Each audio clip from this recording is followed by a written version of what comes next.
I'm Jack, host of the new comedic news and pop culture podcast, The Daily Zeitgeist from How Stuff Works. A little bit about me. I've listened to almost every episode of Stuff You Should Know and Stuff You Missed in History Class. I'm the co-founder and was the editor-in-chief of Cracked for the last 11 years. And our show is basically the day's news and pop culture filtered through a brain that contains all the information that entails. And I'm Miles Gray, Jack's co-host, a former political operative and pop culture addict, like something I actually take medication for. He does. And sometimes he's a bunch of different people, like Michael McDonald. Tell him he's a stranger. Japanese radio DJ. Minasan ohayou gozaimasu, Midas desu. And Making a Murderer's Brendan Dassey. Yeah. No. Just a fair warning, guys, you're going to learn a lot, but some of the content can get a little edgy, so not for young ears, but trust us, it's all in good fun. So go to Apple Podcasts and listen and subscribe to The Daily Zeitgeist. It's really good, is our catchphrase. We're still working on it. So here we go to Thursday, and in the waning days of this enterprise, Golic finds himself in a couple of tight spots exclusively of his own making. Saturday, he has a lot, and I mean a lot, riding on his alma mater facing the U. And today, live on this program, the big fella is going to do the one-chip challenge, which you have just taken on yourself. Yeah. Big fella, how you feeling? I feel fine. The chip challenge is fine. I'm going to do it. My son's going to do it. Trey Wingo is going to do it. So that the new show that'll start November 27th, Golic and Wingo. We're going to all do the chip challenge at 9:45 Eastern, I believe, coming up to the end of this show. Correct. We didn't really want to do it earlier in case there were any adverse In case you were effects. unable to continue. Yeah, you'd be doing the rest of the show alone. I don't think there will be. My thought on that is not a big deal. It's a food challenge. I've done about a bunch of food challenges, so be it. It'll be hot. I'm sure it'll be hot. I don't expect anything adverse to happen. Maybe I'm underselling because I've seen a lot of the video of people eating this chip, so maybe it'll affect me more than I think. I don't know, but I'm not really worried about the food thing. The Notre Dame-Miami bet got away from me. Yeah. That one got away from me, and all of a sudden there's massages going on, and I don't like that direction. And you sent it in that. Well, a tweet. You got it from a tweet. But then you magnified it. But I can't even blame you. I'm a grown man. I could say I don't want to do it if I don't want to do it. And we got Dan on, and Dan said he got suckered. Dan Lebitard, who went to the U, said he got suckered into it. But I think it was kind of a reverse psychology. I think he really suckered me into it. I don't like how that one went. So I've been watching Notre Dame this year and really enjoying it. You know, there's no angst of your kids playing and that kind of thing. You know, when there's a little more on, I just sit back and enjoy. Now, all of a sudden, I have angst. All of a sudden, Saturday night, 8 o'clock, I've got angst. Just like I had no angst in the Notre Dame-Northwestern game because I thought we were going to roll you guys. All of a sudden, in the second half, I got angst. Yeah. I got a lot of angst, and then I got naked and oiled up and a picture taken of me. Okay? Correct. So I'm going to have angst from now until the end of that game, till Notre Dame wins that thing. Quickly, for those of you who don't know what this is, it's come up just this week here. Yeah. We decided, why won't Golic and Lebitard make a friendly wager? You and Jim Kelly have bet like steaks. We bet steaks. I bet Fiegels. I got to wear the turnover chain. Jeff Fiegels, who went to the U. We played together in Miami. His kid punts for Miami. He's got to get me $100 worth of donuts, or I have to wear the turnover chain. This was the kind of thing That's the kind of bet we had in mind. I can wear a turnover chain. I can buy 6 ribeyes and send them to Jim Kelly, but I have to massage Stugatz? Yeah, or you? Not me. Yeah. The tweet came in. One of the tweets, we decided let's just solicit for fun, Sure. suggestions from the audience. We had an hour to kill before Lebitard was coming on that day. This was 2 days ago. And we figured, let's just solicit suggestions from our audience of what could be the stakes of a bet. You know Golic, you know Lebitard, obviously. They're two of the best-known personalities of the network. You know the quirks of their own respective personalities. So it'd be kind of fun to do. And one person tweets in, the loser should have to massage Stugatz. Yeah. Because obviously Stugatz is Dan Lebitard's cross to bear. Right. And you've sort of, with his closeness to Mikey, you've sort of, you're almost like a father figure. Yes, I am to Stugatz. Stugatz is trying to become a part of my family. He wants to get in the will. That's sort of the way it feels. Yeah. He feels like he's becoming like a little Agreed. bit of a Golic child. So I just read that and I laughed. And the next thing I know, it happened. I don't even know exactly how it happened. I don't either. We're going to go back and retrace exactly how that developed over the course of that hour because I don't even really remember. But somehow that's where we landed. We did. So the loser of that game, whether it's the U or Notre Dame, it's you or Lebitard, has to give Stu Gatz a massage. And then Le Batard tried to change it by saying, wait a minute, the partner on my show and Stu Gatz got involved in this. He's saying, now you should be involved in it. And there's just no chance of that. It has nothing to do with me. Stu Gatz is that guy. But Stu Gatz is the guy. Stu Gatz is saying he's not part of it either. He didn't go to the U. He didn't go to Notre Dame. Stu Gatz lives for this. I agree with that. He's coming on today at 8 o'clock. I agree with that. And Stu Gatz, Stu Gatz is the person who gets massaged when someone loses a wager. I agree. Right? I agree. That's who he is. Yeah, he is. But to circle it back to today, we've got the one chip challenge at the end of the show, and we've got a lot of preparation that is required for that. Now, Mike, you'll be here in a half hour, so we'll get more into that when you get here. We do, because there has to be some legal things done before we can, eat the chip. If there's one thing that we learned years ago when we wanted to set ourselves on fire, legal has no sense of humor. No, they do not. Tasing and setting on fire were two big no-nos. Yeah, we'll share. It'll be a good opportunity to retell some funny old stories. We're going to share stories in a little bit. But let's start with Off the Top, Mike, and we'll start with the NBA doubleheader on ESPN last night. It started with the Celtics, the best team in basketball, knocking off the Lakers, but suffering another injury along the way. Yeah, they did. We'll see about Jason Tatum. He had the ankle coming to the end of that game. He left later on in the game, ended up in a walking boot. But the Celtics became the second team in NBA history to win 10 straight games after starting the season 0-2 or worse. The 06 Mavericks won 12 straight after that. Kyrie's handle, they did just a compilation of his handle, of his dishes, of his moves. I don't think there's a better guy in the league. I know we've talked about this before, of what he does with the basketball. So he was fantastic again. And the Celtics continue the winning streak. The Lakers and Lonzo Ball, he continues his shooting woes. My goodness. Well, I mean, listen. We knew that coming in. It's not like it was magically going to be fixed. He went from college to the pros and was already not a great shooter, so it's not like we expected it to be better. So it's something at some point that will have to be obviously addressed. He knows it more than anybody else. Not a great game. And one thing I didn't realize, it's his fifth game this year where he didn't get to the free throw line. Did not get to the free throw line. So the start of this rivalry's going on forever, but Kyrie and Lonzo Ball, this one goes to Kyrie and the Boston Celtics, who have won 10 in a row. Off the top. Meanwhile, the nightcap last night saw the Warriors knocking off the Timberwolves, and they did it without Kevin Durant. And they're pretty good without Kevin Durant. What are they, 14-0? Is that what the number is? Without Kevin Durant. They have won 14 straight. Without Kevin KD, Durant. Yes. It's pretty amazing. But what's amazing with them, it's Golden State's 40th game with 35 or more assists under Steve Kerr since 2014.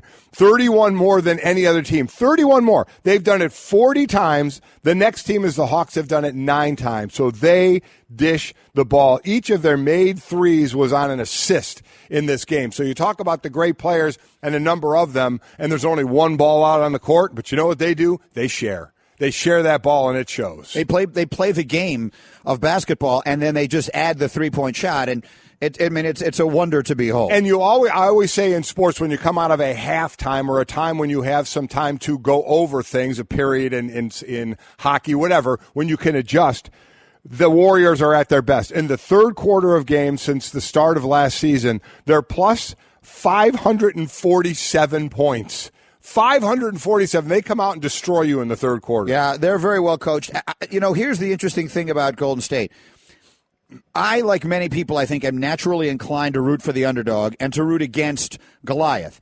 And they're so stacked that I find I'm always rooting against them. The truth is, they are a joy to watch. I mean, they are the best team in the NBA to watch, which should come as no surprise because they have most of the best players. But they don't just ISO those guys. They actually play, which is the point I made a minute ago when I said they play the game, and I realized I probably sounded like an idiot. No, but I get you know what I mean? Yeah. They're actually playing the game the way it was intended to be played, and now you see what it looks like when you do it with a three-point line and with like 4 of the best players in the world. Off the top. What else? Okay, here we go.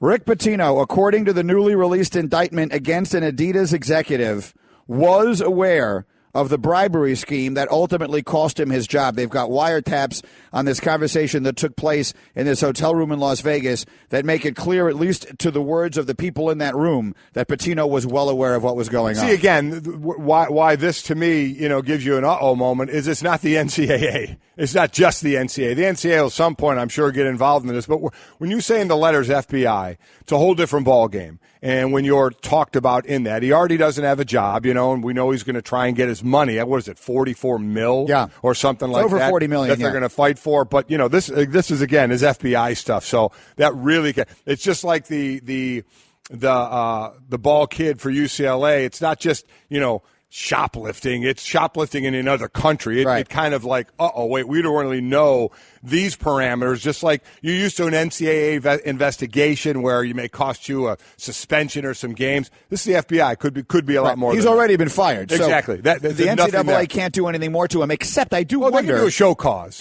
Well, they could give him a show cause. I don't think he's getting another job anyway. But I think that if it is shown in some sort of definitive way that he was aware of this, that's going to hurt his getting the $40 million. It's going to hurt his getting the $40 million. It does have an impact on that. And eventually where all this goes with the FBI and who they're really after, who they're really trying to get. Do we know who it is? No, I don't know. Still don't. Because I think we asked that from the beginning. Who are they going after? You know how you get the kid on, the guy in the corner, but you don't want him. You want his boss, and then you want his. Who do we want here? Who does the FBI want here? I don't know. I have no idea. We may be starting to find that out. We'll see. And speaking of that, continuing in all of this, Bruce Pearl, God bless him. We know Bruce. He worked here at ESPN. I like Bruce. I like him very much. I do as well. He's now refusing to cooperate with his own school's internal investigation of what happened here in this scandal that wound up getting one of his assistants, Chuck Person, in probably the most trouble of anybody involved. Yeah, FBI agents have seized Bruce Pearl's computers and cell phones as part of their investigation. School officials haven't given Pearl a deadline to cooperate, but they basically are saying in the next couple of weeks, and your job could be on the line. So the FBI is investigating. The school is doing their own investigation. They say, Coach, we want to talk to you. And he's basically saying, nope, not talking. Can you do that? I don't. Well, he's doing it. I know. And it may listen. I do everything you think about any business. If something was going on here and the bosses wanted to talk to us and we refused, you could be in jeopardy of losing your job. I would think. So how far do you want to take this to the point of losing your job? I mean, if there's, it isn't even as simple as the boss just wants to talk to you and you refuse to take the meeting. Right. This is like there's a major problem. There's the FBI is involved for crying out loud. We want to talk to you about We're this. conducting an investigation. Yeah. No, I'm sorry. I got nothing to say. Can't talk.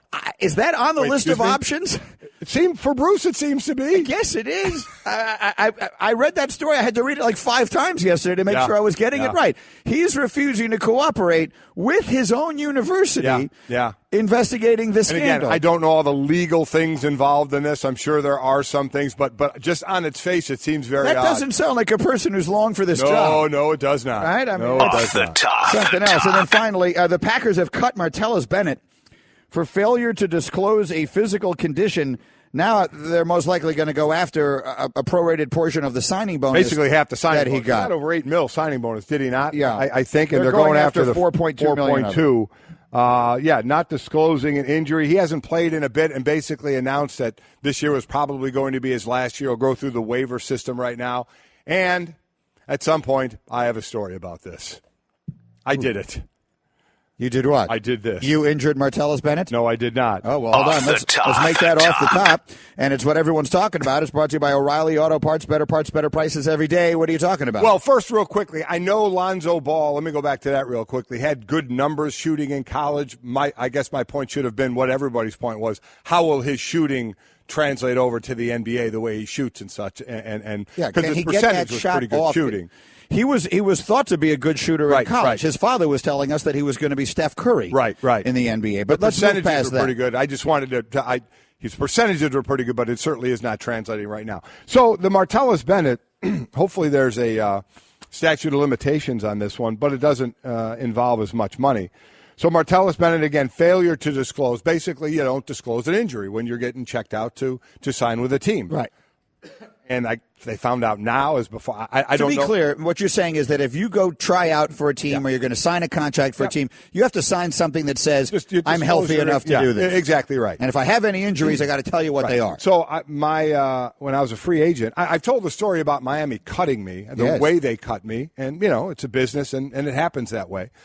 But they did it in a nasty way.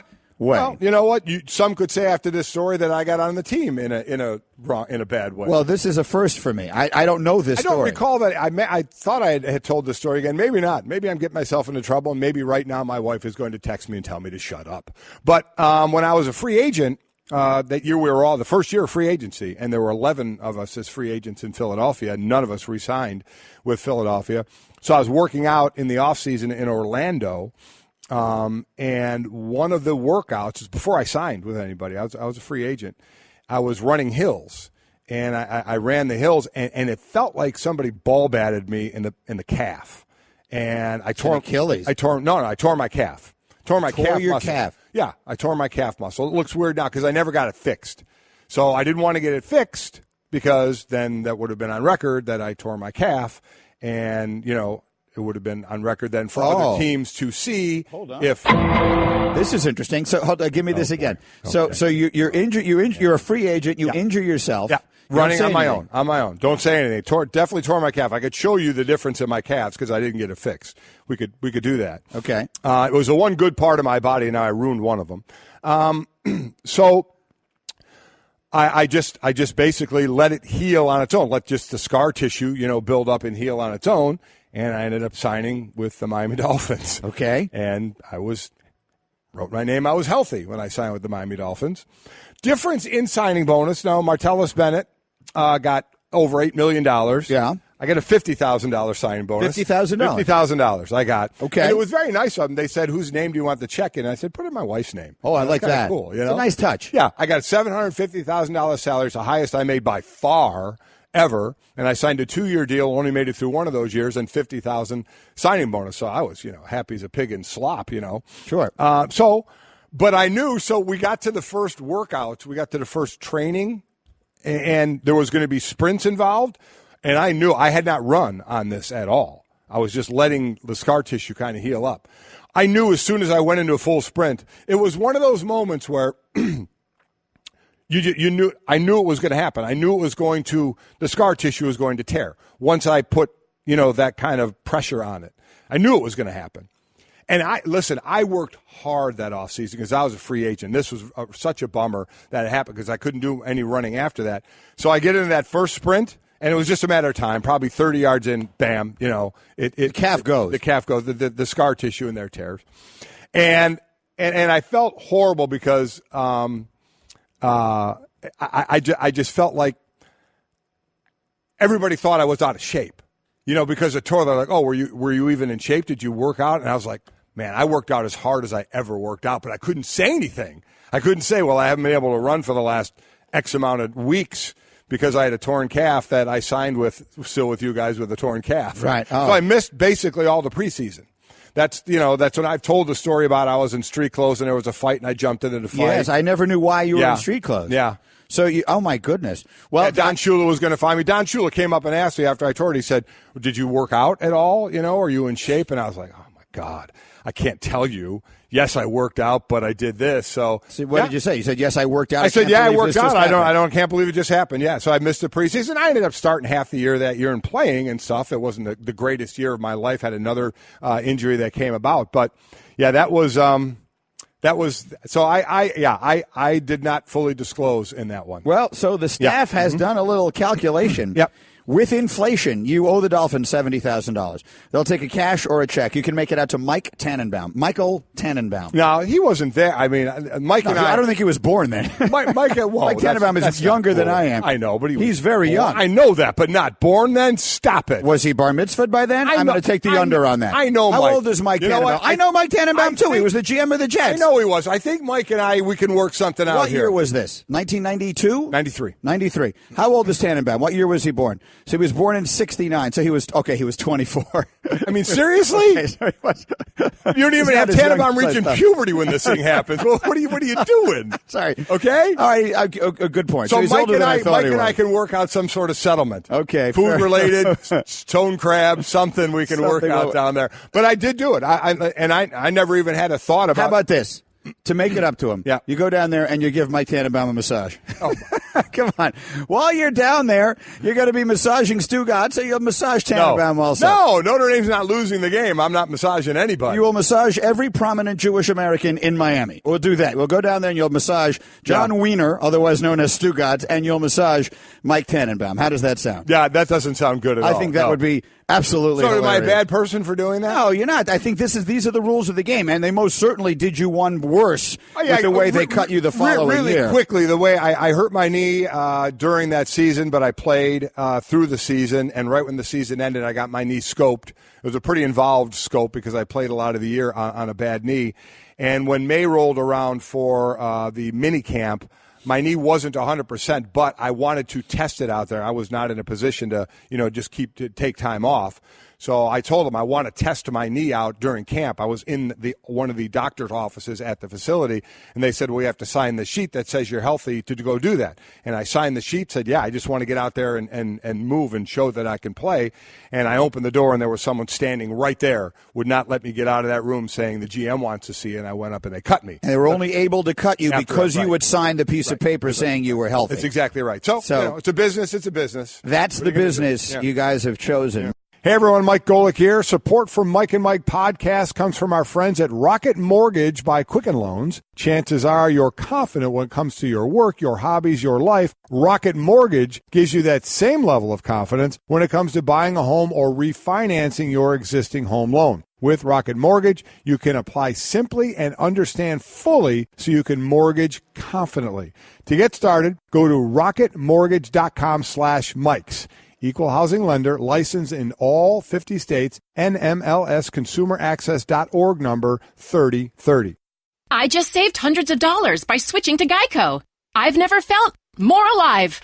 Disclaimer. Geico cannot guarantee you will feel more alive. You either possess functioning respiratory and circulatory systems, or you do not, or you are a zombie. If you are indeed a brain-starved zombie and you would like to save money on car insurance, the Geico legal team applaud your excellent life choices, even in your shambling afterlife. But we strongly encourage you to visit geico.com or download the Geico app. Please stay a minimum of 500 feet away from our large and presumably delicious, delicious brains. Geico. 15 minutes could save you 15% or more. And we say a very cheerful good morning officially now to Mike Golic Jr., who is here to do any number of different things with us for the time being, but then at the end of today's program is going to be participating in this one-chip challenge. How do you feel about this?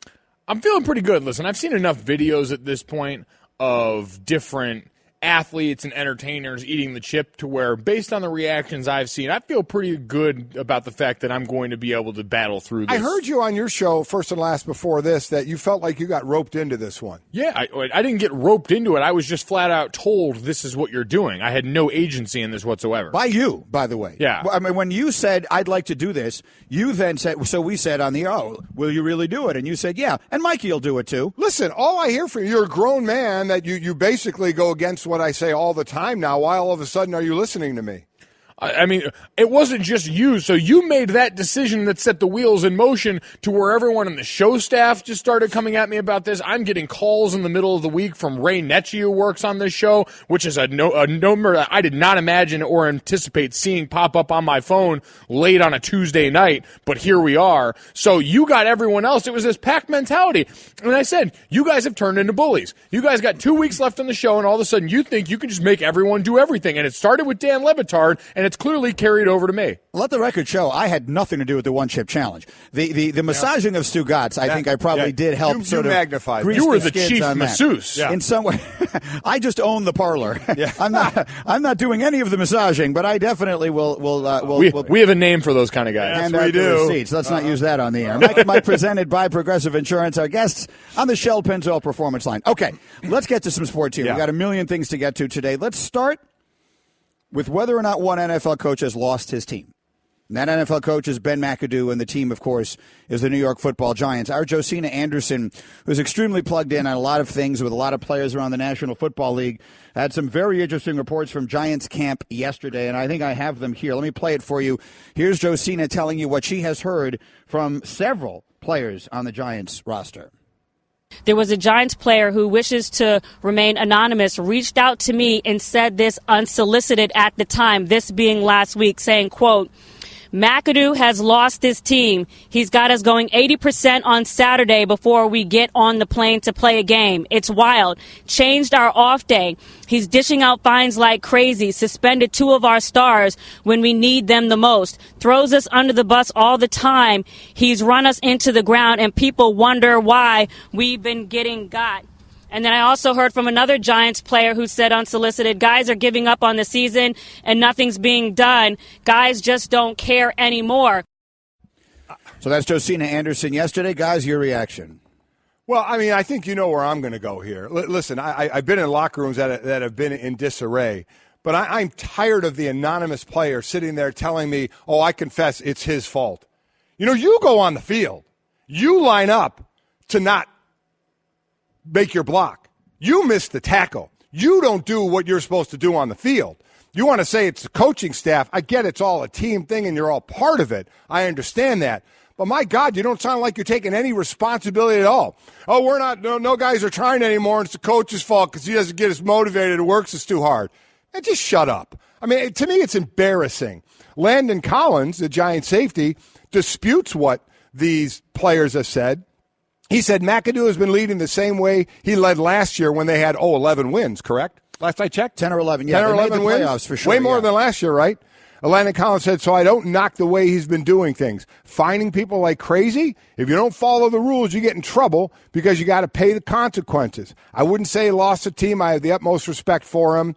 Dominique Rodgers-Cromartie, who was one of the players suspended, said basically the same thing. I don't think this locker room is lost. And so they go the other way. And like anything else, there's probably somewhere in the middle. But, Greeny, you know me and this anonymous garbage that goes on. I got to get on this. The one player here, I got to find the quote. Just the way I'm reading this, the other anonymous player also said, I'm going to keep it 100. I'm going to tell it like it is, and it's terrible. Oh, are you going to keep it 100, Mr. Anonymous? Good job out of you, Mr. I'm not going to say my name, but I'm going to keep it real. That's embarrassing. You're an embarrassment right now to that locker room and the anonymous comments you're making. Go out there and play. It's not going well this year. Don't blame a coach because your ass ain't getting it done on the field. This aggravates me, Mike, more than anything else in the world when you get the anonymous person complaining the way they do and blaming somebody else for what's going wrong on the field. I didn't want to get this aggravated this early in the morning, but that's one of the things that really teased me off. Did you get it all out? I did. I wanted to make sure you wrung all that out right now. You're holding on to a lot of stress. It was in your shoulders. Well, I got the massage thing hanging over my head, a chip thing in a couple hours. No, so I get it. If that was a little harsh, maybe it was a little harsh, but you know me. Listen. All kidding aside, I hate the anonymous garbage. I hate it. And it sounds like you're blaming somebody else for your problems. Is McAdoo part of the problem and what's going on? Absolutely. But you know what? Take some ownership into what's going on in that field. And all of that, I feel like, can be put in the pile of, yes, absolutely. Everyone's got to own up to their portion of this. But if we're looking at the situation that's been pointed out here and removing the party that's bringing us the information and taking an honest assessment of how you're leading and what you're doing in all this, I think there's a way to do it. Like, you've got a team that's spiraling a bit right now, and you probably see players looking around saying, all right, how do we get that group back in? Because the sentiment of these comments seems to be that guys are disinterested, guys aren't holding up there, and not necessarily the guys that are even coming out with these anonymous comments, but something they're observing. Guys aren't being held accountable, and the leadership in place isn't holding them accountable, and that starts with the head coach on most teams. You can look at other places, and you can say, well, look at the Miami Dolphins, comparatively not even in as dire straits record-wise as a team, but you've got Adam Gase shipping guys off to other places, sitting guys down, rattling cages a little bit. We've heard him very publicly and very sternly chastising his team for the way that they've performed. And so maybe there's some of these guys looking around and saying, man, that's what this locker room could use a little bit of. Now, you could say that locker rooms should be led by the players, and most truly great locker rooms are. They have that coming from within. But for a team that's young in a lot of places, that seems to have, they brought a lot of that talent in from the outside last year, so it's not homegrown guys that have been around that locker room and maybe have the pulse for a long time, and a lot of their veteran players are injured and hurt, a lot of their best ones. I don't think you can discount what they're saying, but I agree the method of delivery is always something that kind of raises an eyebrow because it excuses you from all blame. 100% agree with you. 100% agree about what they're saying. You can understand. I just hate the message. Because as Josina was reading those quotes from the players, right? Tell me somewhere in the quote where that player said, it's on all of us. I didn't hear that. Didn't hear that part of it, right? So, yes, it could be a mess in that locker room. I completely agree. Do I think McAdoo's job is done there? Absolutely. I think it's going to be done there. And it is in disarray in that locker room. And I'm sure those anonymous players were telling the truth partially to what the problem is. But I can't stand the fact when it's all about somebody else. And listen, I don't like it anyway when you're talking out of school like that as far as I'm concerned, just saying the locker room. But at least I would have had a little more for the anonymous person if they'd at least said, you know what, I don't think he's a good leader right now, but it's on all of us because we have to step up and play as well. I didn't hear any of that. All I heard is, I swear, I confess he did it, not me. And that's what aggravates me. It aggravates me, the anonymous. It aggravates me talking out of school, out of the locker room. And it aggravates me when you don't wear the hat of some responsibility. Because you can have the worst game plan in the world, but you're still out there in one-on-one battles that you can try and win. For the anonymous piece of it, this doesn't necessarily make it any better, but I did hear, I was actually watching when Josina was on one of the shows. She was on a bunch of shows with this reporting yesterday. She said that one of the players involved, I think it was that quote, he didn't want his name attached to it for fear it would affect his playing time. It doesn't sound to me like that was a star player, meaning someone who would then be disciplined or whatever. You don't even have to say that. That's exactly why it isn't. It's anonymous for a reason. Right. They don't want any repercussions from it. That's the reason. Let me ask you a question, Mikey, because you were on a team, and again, you were a kid, right? But you're in college. When the year, what proved to be Charlie Weiss's last year, when it was loss after loss after loss, and it was a very high-profile thing because it was Notre Dame and it was Charlie and everything else. Obviously, you remember what I'm talking about, and Mike and I remember it, and he wound up getting fired at the end of that year. And the losses kept piling up. What was that like inside there? Because the whole world wants to know what's going on with Charlie. Now, as a college player, you're a little more insulated from media and all that kind of stuff. But was there some of this stuff? Was there this kind of splintering? Was there the coaches lost the team kind of thing? No, there was frustration. And, I mean, you certainly saw that start to boil over. But that happens anytime you're losing, even in the best franchises when things are going well. I mean, I remember early on when I was in training camp with the Steelers, they had just come off a couple of disappointing seasons. And you could tell it was a noticeably ornery Mike Tomlin, who had been used to winning and been used to their standard, but was upset, and it was a more physical training camp, you're hearing from the veterans because of that. And so, yeah, there were I don't want to say blow-ups, but there was certainly tension in there, frustration at times. There's never a loss of the locker room that I can point back to. There are still plenty of guys, and still plenty of guys now that love Charlie and talk to him all the time. But the difference is you also see the writing coming on the wall, and there might be some of that in New York right now where you just know where this is going.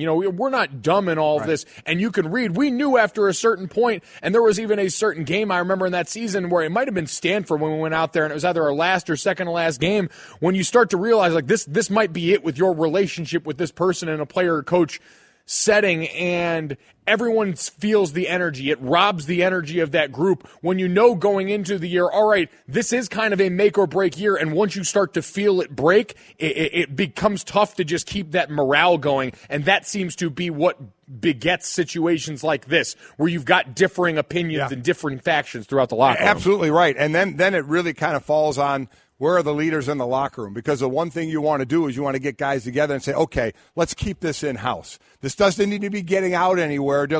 It's going bad right now. What happens is players start to play a little more for themselves, saying, okay, that coach is not going to be there. I'm playing to get good tape to make sure I have a job here or somewhere else. Those are the things that start to happen. But I'm sorry. I just can't deal with the anonymous, it's somebody else's fault situation. No reason. When everything there may be going on, just like it is. But still, you're on the field. You have a say in what's going on. So take part of your responsibility as well. You have no reason to be sorry. You were Carolina Reaper Pepper hot 3 hours before taking the challenge. Mike and Mike. For almost 20 years, I've been watching you guys on literally a daily basis. I can't tell you how much I enjoyed working with you guys over the years and how much I enjoy listening to you every single morning. You guys are the best, man. Thanks for the memories. Love you both. Good luck. Love Jaws. And let me tell you, nobody breaks down tape like Jaws.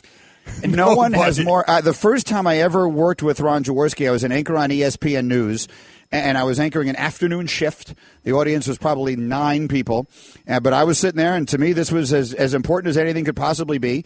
And Ron Jaworski, who I remembered as a player, obviously, and all that kind of stuff, came in and sat next to me. And I asked him one question on the air, and I was immediately blown away by the energy. That guy has a level of energy when you're sitting next to him. Mikey, you've been in a room with him, too. He starts talking, and you can just feel it. It's palpable. I love the guy. Jaws, thank you very much. Appreciate that. And he owned those golf courses. I golfed at when I was in Philly, and the beer flowed well there, so I really did that. Sports Center, brought to you by 1-800-Flowers. If you spend too much time binge-watching football, time to make up with 1-800-Flowers.com. For a limited time, 1-800-Flowers is offering up to 40% off best-selling bouquets and gifts. Go to 1-800-Flowers.com. Click that radio icon. Enter the code Mike. We have a really busy morning working here. We got a movie review from these two guys. They saw what will be the big movie of the weekend, so we'll get into that. We'll get into all the stuff between Jerry Jones and Roger Goodell. But, Mikey, off the air, you brought up a really interesting question, and I want to do it here, or actually as the rest of the country joins us, is where it is. We'll make this Straight Talk brought to you by Straight Talk Wireless. Best phones, best networks, no contracts. You, Mike Golic Sr., are quite put off by the notion of these anonymous quotes coming out of the Giants locker room.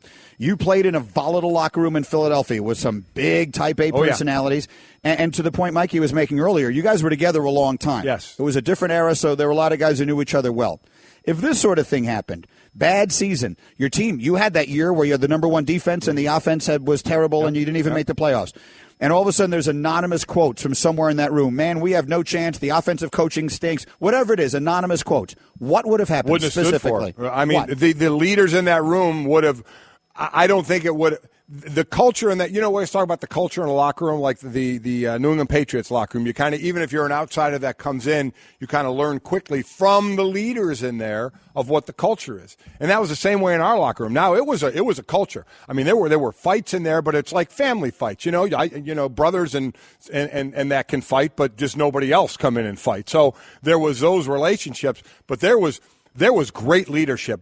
I have never been on a team where there were more A-type personalities, but true leaders as well. Vocal leaders. There were some that just led by example, but vocal leaders as well. And as things started to go out of control, we never had a team, that was this bad, this type of a record. But there would have been the keep it in house. Don't go mouthing off anywhere. Don't splinter. We're in this together. Good or bad, we're in this together. And if there were anonymous quotes, there would have been some action in that locker room. Why? That's what I'm asking. There would have been a team meeting of stand up, be a man. Do you tell us who did that? What are you doing tonight? Well, who did that? Why would you do that? They would try and find out who did that. And one would assume, however, that person would not stand up. Well, yeah. Based upon the anonymity of the again says a lot about that person, quite honestly. But I guess my point is, I don't think that would have happened in our locker room because of the culture of the locker room. Everybody kind of would have known we don't do that type of thing here. So I don't think it would have been done. I guess that's my point to the whole thing. Yeah, well, it becomes a situation, to your point, if you're going to go out and speak this anonymously, but then when called upon, even in a closed-door setting, wouldn't feel comfortable standing up and sharing that opinion with the room, that kind of lets you know, like, there's a level of cowardice that's associated with this kind of tactic in all of this. Because to that point, if you've got guys that have disagreements in the locker room, it's one thing, but I know that locker room in particular had guys that were proud enough and confident enough to stand up and always back up what they were saying with who they were. Maybe sometimes that's almost to a fault in certain groups when you have so much pride in one place, but you're never going to get that twisted with something that's going to undermine the rest of the group unknowingly or from a place they can't see coming. You're going to know when the train's coming down the tracks. So Straight Talk Wireless, nationwide coverage on America's largest and most dependable 4G LTE networks. I find myself at the sort of end of this conversation with two overriding thoughts. One, I totally agree with you on the cowardice of the anonymous quotes, but the other side of it is I believe them, which suggests that this thing really is as bad on the inside as it looks like from the outside. It's a mess, and I think McAdoo is going to be gone. Is Reese, the GM, going to be gone as well? How are they going to start over? And then that to me, I don't want to say that's the easy part because you never like when anybody loses their job. To me, the going forward is what we've been discussing. What happens with Eli? Yep. You know, we heard the directive, the reports that they're supposed to be scouting college quarterbacks. Where are you going from that situation? That to me is the intriguing thing. All right, Mikey's going to stay. We got a million things to get to today, including what is it that even billions of dollars cannot buy? That story, plus a really interesting movie review and the Carolina Reaper pepper. Still to come later this morning. Stay with us, Mike and Mike.